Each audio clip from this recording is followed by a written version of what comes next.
بسم اللہ الرحمن الرحیم۔ اے خدا، تجھے انسان نہیں چنتا بلکہ تیری ہی پاک ذات ہے جو انسان کو چن لیتی ہے۔ کوئی شخص اس وقت تک تجھ پر ایمان نہیں لا سکتا جب تک کہ تو اسے ایمان لانے کی توفیق عطا نہیں کرتا۔ ناظرین، یہ آواز رسیوں سے جکڑے بھاری بھرکم پتھر کے نیچے دبے ایک سیاہ فام غلام، جسے آج دنیا سید العاشقین حضرت سیدنا بلال رضی اللہ تعالی عنہ کے نام سے جانتی ہے، دل سے نکل رہی تھی۔ مضبوط رسیوں سے بندھے ہوئے آپ کو کئی گھنٹے گزر چکے تھے۔ گوشت میں پیوست ہونے والی کئی رسیاں جسم میں خون کی گردش کو روک رہی تھیں۔ آپ رضی اللہ عنہ خود ہی فرماتے ہیں کہ میں نے محمد صلی اللہ علیہ وآلہ وسلم کو کئی بار دیکھا تھا مگر کبھی ان سے بات نہیں کی تھی۔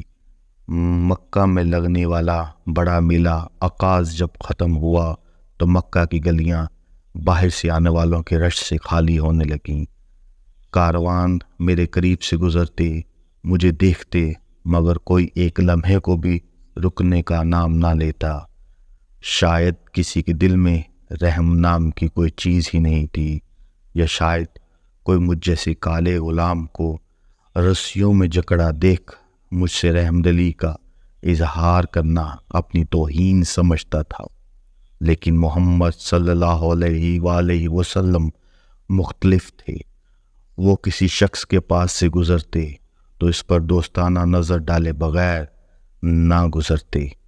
وہ جس خدائے وحدہ لا شریک کے دین کی تبلیغ کر رہے تھے، ایک انجانی سی قوت مجھے اس کی طرف مائل کر رہی تھی۔ انہی سوچوں میں رات گزر چکی تھی۔ صبح ہوئی تو میری گردن محمد صلی اللہ علیہ وآلہ وسلم کے خدا کے سامنے جھک چکی تھی۔ میں نے سر تسلیم خم کر دیا اور سوچوں ہی سوچوں میں محمد صلی اللہ علیہ وآلہ وسلم کی عظمتوں والے رب کے حضور جھک گیا۔ بس پھر کیا تھا، میری سوچوں کا محور بدل گیا۔ زخموں سے بدن چور تھا مگر اس حالت میں بھی ایک مٹھاس تھی، یہ میرے تن بدن میں محسوس ہو رہی تھی۔ میرا دل مطمئن ہو گیا۔ میں نے خدائے محمد صلی اللہ علیہ وآلہ وسلم کی حمد کہنا شروع کر دی اور اس کے رحم کا طلبگار بن گیا۔ اسی اثناء میں امیہ کے ایک آدمی آیا اور مجھے گھسیٹتے ہوئے میدان میں لے گیا۔ وہاں زمین میں گڑی ہوئی ایک دو شاخہ لکڑی کے ساتھ مجھے کسی مویشی کی طرح باندھ دیا گیا اور امیہ بدبخت نے کوڑوں ہاتھ میں پکڑ لیا اور بغیر کسی ہچکچاہٹ کے مجھ پر برسانا شروع کر دیا۔ مجھے نہیں معلوم کس طرح میری زبان پر احد احد جاری تھا، مگر یہ الفاظ ان مشرکین کے لیے کئی زیادہ تکلیف دہ تھے۔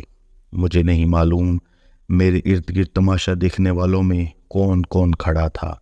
پھر اچانک امیہ نے کوڑے برسانا بند کر دیے۔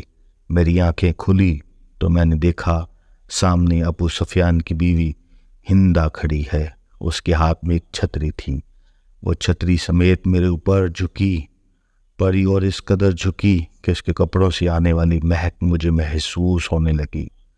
وہ کوئی رحم کا مسئلہ لے کر نہیں آئی تھی، بلکہ وہ میرے لبوں سے ادا ہونے والے آواز سننا چاہتی تھی۔ اس نے وہ آواز سنی اور پیچھے ہٹ گئی اور ہنسنے لگی اور ہنستے ہوئے کہنے لگی، یہ غلام کا بچہ تو تبلیغ کر رہا ہے۔ ہندا کے یہ الفاظ سنے تو امیہ غصے سے پاگل ہو گیا اور اندھا دھند کوڑے برسانا شروع کر دیے، حتیٰ کہ مجھ پر نیم بے ہوشی کی حالت طاری ہو گئی۔ پھر ایک اور وقفہ آیا۔ میرے کانوں میں بحث و تکرار کی آواز آ رہی تھی۔ ایک آواز تو امیہ کی تھی مگر وہ کسی کے ساتھ بحث کر رہا تھا۔ یہ چاہتے ہوئے بھی میں نہ جان پایا کیونکہ میری آنکھیں دھوپ کی شدید تمازت کو برداشت کرنے کے قابل نہیں تھیں۔ صرف کانوں میں کسی خرید فروخت پر بات ہو رہی تھی۔ یکایک ایک تیسری آواز میرے کانوں کو چھونے لگی جسے میں جانتا تھا، وہ ابو سفیان کی تھی۔ ابو سفیان نے کہا کوئی غلام جب اصلاحی عمل سے گزر رہا ہو تو عربوں کے اصول کے تحت اسے نہ تو خریدا جا سکتا ہے اور نہ ہی بیچا جا سکتا ہے۔ امیہ بدبخت نے کہا وہ تو پہلے ہی مر چکا ہے، اگر ابو بکر اس کی لاش کو 100 درہم میں خریدنا چاہتے ہیں تو یہ منافع میری توقع سے بہت زیادہ ہے۔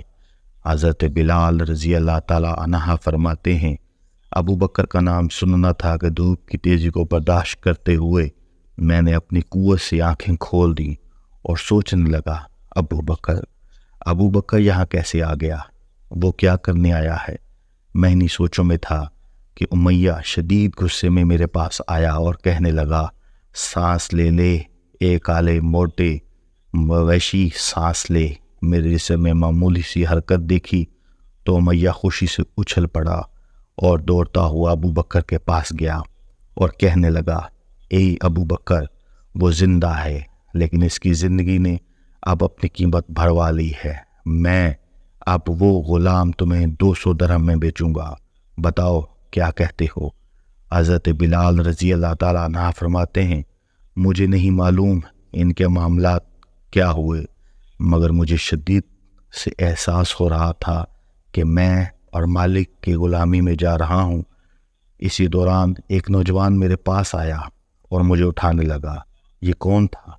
میں نے دیکھا یہ محمد صلی اللہ علیہ وآلہ وسلم کا منہ مولا بیٹا زید بن حارثہ تھا۔ میں نے زید سے کہا کوئی بات نہیں کی، مگر اس کے ایک ہی جملے نے میری غلامی کی تمام زنجیریں توڑ ڈالی۔ زید نے کہا بلال اٹھو، تمہیں غلامی سے آزاد کرا دیا گیا ہے۔ یہ میری زندگی کا اہم ترین دن تھا۔ میں نظر کر امیہ کو دیکھا کہ وہ خوشی سے پیسے درہم گن رہا تھا۔ اس کے گرد گرد لوگ ابو بکر پہ کہا لگا رہے تھے کہ ابو بکر نے گھاٹے کا سودا کر لیا، بھلا اس کالے غلام میں کیا رکھا تھا جو 200 درہم ضائع کر دیے۔ ابو بکر نے کہا امیہ تم 200 کی بات کرتے ہو، اس کے بدلے اگر 1000 بھی مانگتے تو تب بھی میں ادا کر دیتا، تم نے خود کو دھوکہ دیا ہے۔ اب ابو بکر نے میرا ایک بازو تھاما اور دوسرا حارثہ نے مجھے تھوڑا سا کھینچ کر چلایا۔ میری ٹانگوں میں اتنی طاقت نہیں تھی کہ چل سکتے، مگر انہوں نے مجھے چلایا تو میں چلنے کے قابل ہو گیا۔ حضرت ابو بکر صدیق رضی اللہ تعالی عنہ سیدھا مجھے اپنے گھر لے گئے۔ ناظرین، حضرت سیدنا بلال رضی اللہ تعالی عنہ حضرت ابو بکر صدیق کے گھر میں 5 دن مقیم رہے۔ آپ کی یہ حالت رہی کہ آپ پر نیم بیہوشی کی کیفیت طاری تھی۔ جب حضرت ابو بکر آپ کو گھر لے کر گئے تو آپ کے والد قحفہ نے آپ کو خوب ڈانٹا۔ آپ کے والد نے آپ کو کیا کہا؟ حضرت بلال نے کس حال میں وہاں 5 دن گزارے؟ کون تھا جو آپ کو روزانہ مالش کیا کرتا تھا؟ اور کس دن آپ نے حضرت محمد صلی اللہ علیہ وآلہ وسلم سے پہلی ملاقات کی اور اس ملاقات میں کیا کیا باتیں ہوئیں؟ یہ تمام ہم اپنی آئندہ ویڈیو میں بیان کریں گے۔ دعا ہے اللہ کریم حضرت بلال رضی اللہ تعالی عنہ اور تمام صحابہ کرام پر اپنی خاص رحمتوں کا نزول فرمائے، آمین۔